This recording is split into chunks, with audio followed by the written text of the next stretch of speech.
After almost 4 weeks off, we're back at it again. Yeah, I got everything all cleaned up, tidied up, ready to go. All the tents are good, should be good, hopefully are good.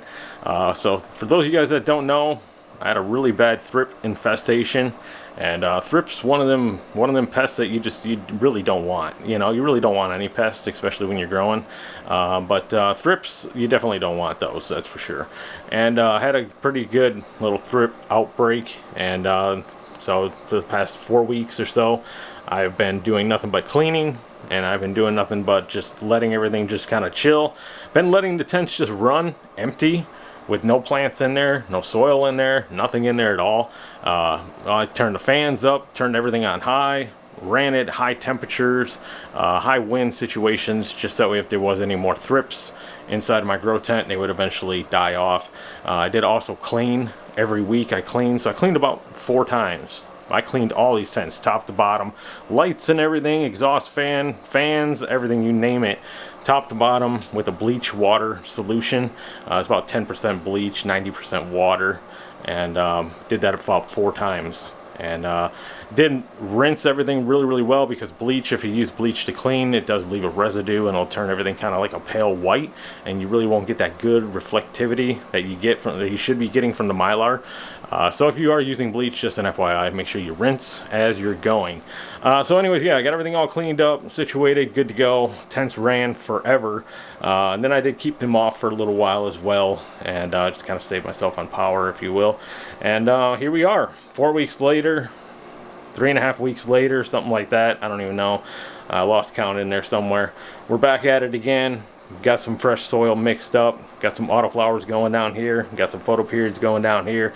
Now I'm just going to get back to the way that I was doing things before. That's just until I can get everything kind of ironed out and figure out how things are going to go around here.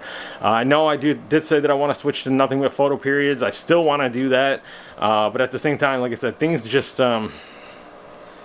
aren't happening around here, so I'm not sure what's happening around here as of yet. I'm trying to make the change, but the change just ain't, well, it's okay. We're not going to get into it. Anyway, so we're going to get there. Hopefully one of these days we're going to get there, but for now, we need some plants. We need some plants to talk about, so I got some plants going.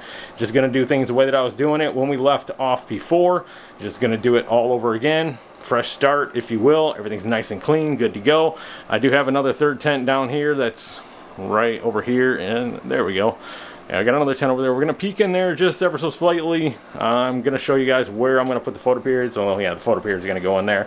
I'm showing you guys where I'm going to put the photoperiods and the light and all that stuff.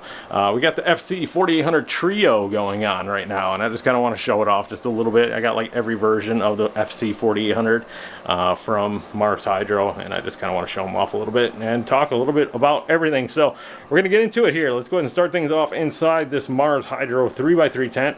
This is Mars Hydro's oversized 3x3 tent. This one here comes in at 39 by 39 inches, so a little bit bigger than your standard 3x3 grow tent. I love it. This one here, my favorite grow tent by far. That next to the 4x4 grow tent. Yeah, I love them. Definitely love them. 3x3s, they're okay. 4x2s, I like those ones too, but 3x3s, I don't know. You know, 3x3s, I think I just need more room. I like room, you know what I mean?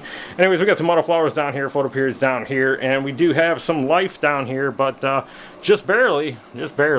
So we got Flight of the Concords from Night Owl Seeds down here, day 2, and got a slight little issue going on here. Got a little yellow tipped leaf down there, and then one of the leaves is, well, kind of missing. It's there, but only like half of it. So hopefully this is an indication that this plant is going to be a mutator and be kind of crazy and weird all over the place, but I guess we will see how it's going to go. Seems to be lively enough and coming up and growing as it should be, but definitely keeping an eye on it because of that yellow leaf down there. Just kind of wondering what's going on with that. Hopefully the next set of leaves looks a little bit better. We'll just have to be patient and wait. And we got Crinkle Cookie F4 from Night Owl Seeds. Looking good, picture perfect, beautiful little plant down here. Day 2 for that one as well. And we got another Crinkle Cookie back here, trying her hardest. Let me get in this tent here without kicking something. And we got another Crinkle Cookie F4 back here, trying her hardest to come up. Officially day 1 for this plant down here. I honestly didn't think that one was going to come up. I could see her disturbing the soil, but I don't know, I just thought for sure that, you know, it wasn't gonna make it and I was gonna have to replant, but here she is this morning, looking good. She's getting there. Definitely kind of crinkled, and yeah, definitely does not look like a cookie. And my joke sucked today. It's okay. Alchemist Apprentice over here, day 0, nothing there. And then we got Mulberry F3 over here, nothing there as well. Now those 2 pots there, I had another couple of my Autoflowers, some older seeds. They were not Night Owl seeds. They were older seeds, and I just wanted to use those ones, get them out of the way. Go figure, neither one of them came up. The seeds didn't even generate a taproot, nothing. So I went ahead and I planted the Alchemist Apprentice and then the Mulberry F3. Got those ones down just as of last night, so hopefully in the next 2-3 days we'll have germination. We'll be good to go. Got some photoperiods down here as well. These photoperiods are going to go into the 3x3 tent all the way down at the end. And this is Chicken and Waffles right here, looking good. And it's about day 4 for these plants here. These ones came up quick. I planted everything at the same time. These ones here just cruising, absolutely cruising. And jelly donuts, yeah, definitely 2 of my favorites.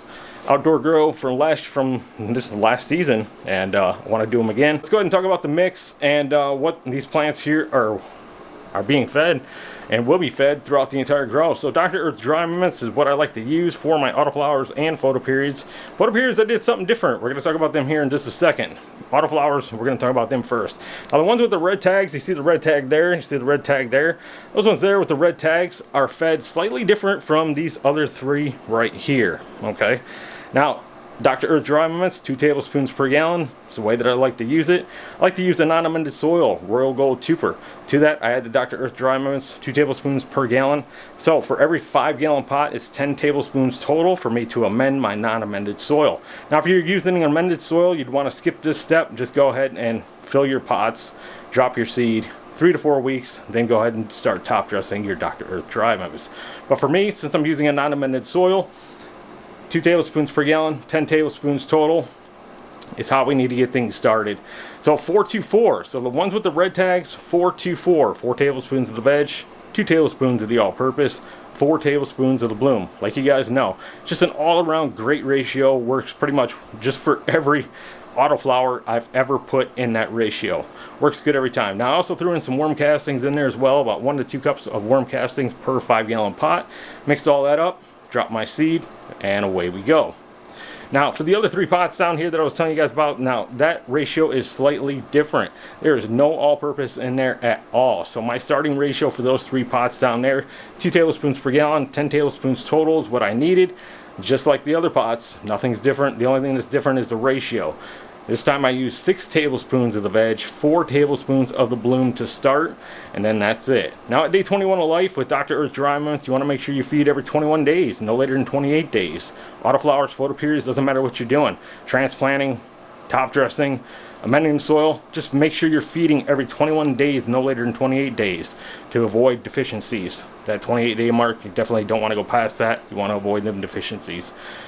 So yeah, at day 21 of life, we're going to feed these plants again, and what we're going to do is just pretty much hit them exactly with the same ratio that we amended the soil with at day 21 of life. We'll top dress that in with some worm castings, and that's it. What are we doing in between? Just watering. That's it. Whenever the water is needed, every 2 to 3 days, every 4 days, whenever it's needed.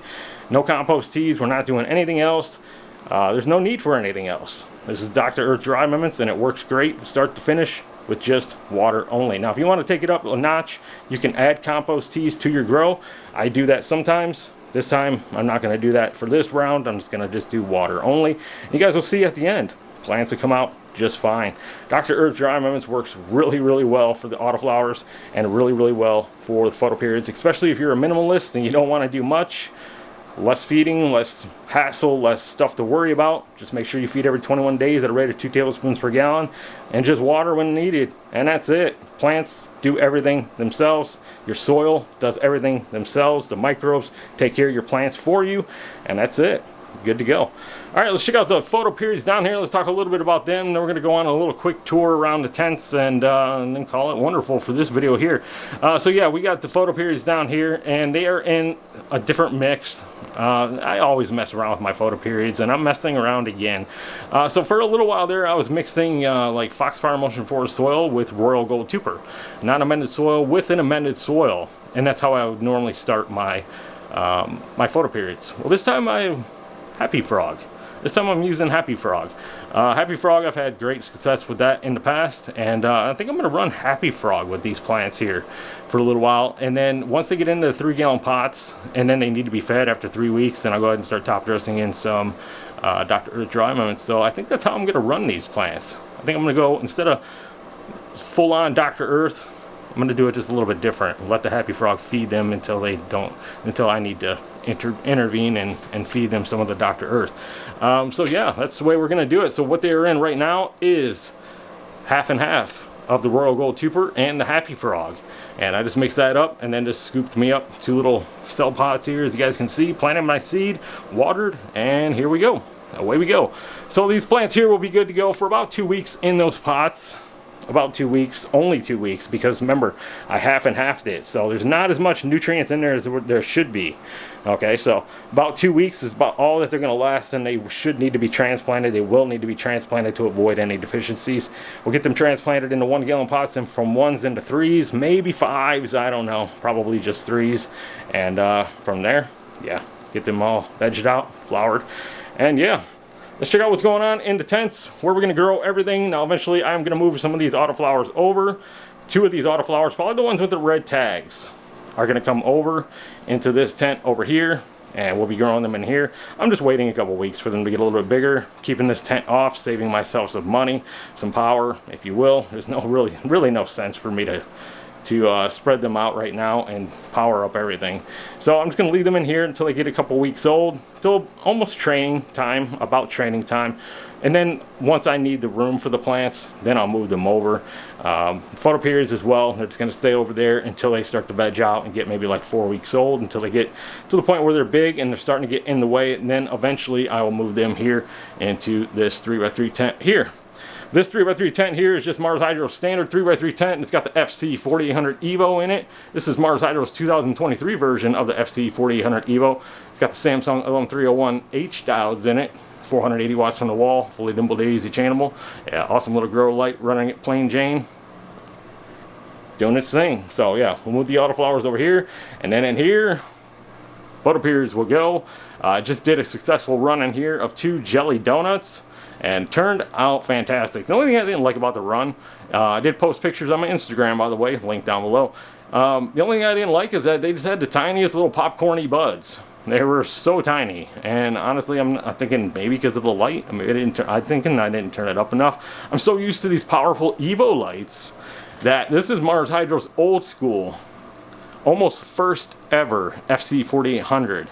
I don't even remember what diodes are in this. I can tell you this though, it has UV and infrared diodes in it.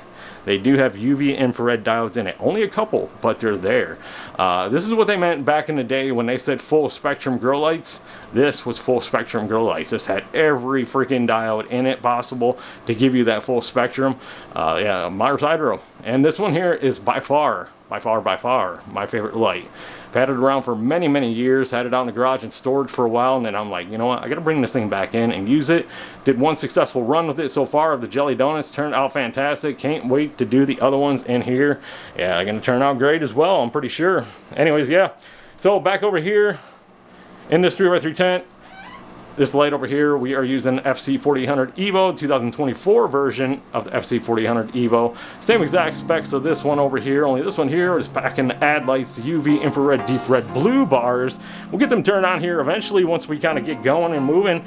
I'll get them all dialed in as they should be thanks to the Mars Hydro timers. Man, those things are awesome. What a lifesaver they are when it comes to these things. Get everything all situated again and going. Yeah. Alright, that's it. I think that's all that I got for you this week, you guys. Back at it again, we are. And yeah, I think these runs here are going to turn out fantastic. Alright, guys, so that's going to do it for this week. Thank you guys all for watching, as always. And I'll talk to you all next week. Hey, guys, have a good one.